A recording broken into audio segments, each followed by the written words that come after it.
Hello guys, आयज mini ब्लॉगाचो day 88 आणि आयचो ब्लॉग ओमकारान स्टार्ट केल्लो सकाळी.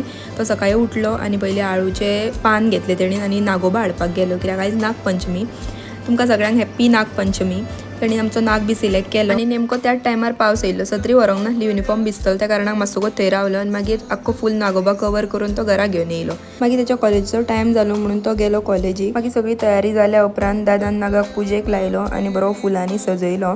पूजा जायना फुडें हांवूय देवाक बी पांयां पडलें आणि इतल्यानूच भायर होन मारता म्हणून पळयता जाल्यार म्हाजें पार्सल येयलेलें. म्हाका आनी थार जाता पार्सल रिसीव जायना फुडें सोमतें ओपन करून पयलें तर हें म्हाजें बॅग बरें येयलेलें, सारकें म्हाका आवडलें. ह्या पावसान आपलें इतल्यान आगमन केलें. म्हाका वचपाक जाय आसलें शॉपार, पूण तितल्या म्हणसर म्हटलें आतां च्या तरी घेतलें. बेश्टीत आयज च्या घेतली, कित्याक आयज च्यावेक कांय करूंक नासलें. मम्मीक गडबड आसली ताका लागून. पातोळ्यांची पानां मम्मीन कालूच काडून थेयल्लीं, आयज काडूंक मेळना म्हणून. आनी हें साहित्य पातोळ्यांक लागता पळय तें सगळें मिक्स करून जबाजब भरून घेवन मम्मीन उकडून एकदां ह्यो सायडीक काडल्यो. हें सगळें करता म्हणसर आमकां जाली 2 म्हणून हांवेंय मम्मीक हेल्प केली आनी बेगीन वाडयो रेडी केल्यो. मागीर त्या घरान येयल्यो आणि सोमतो देवाक नैवेद्य दाखयलो आणि उदक सोडलें आणि आमी जेवन घेतले. तर आयच्या दिसा खातीर इतलेंच. Thank you for watching. बाय.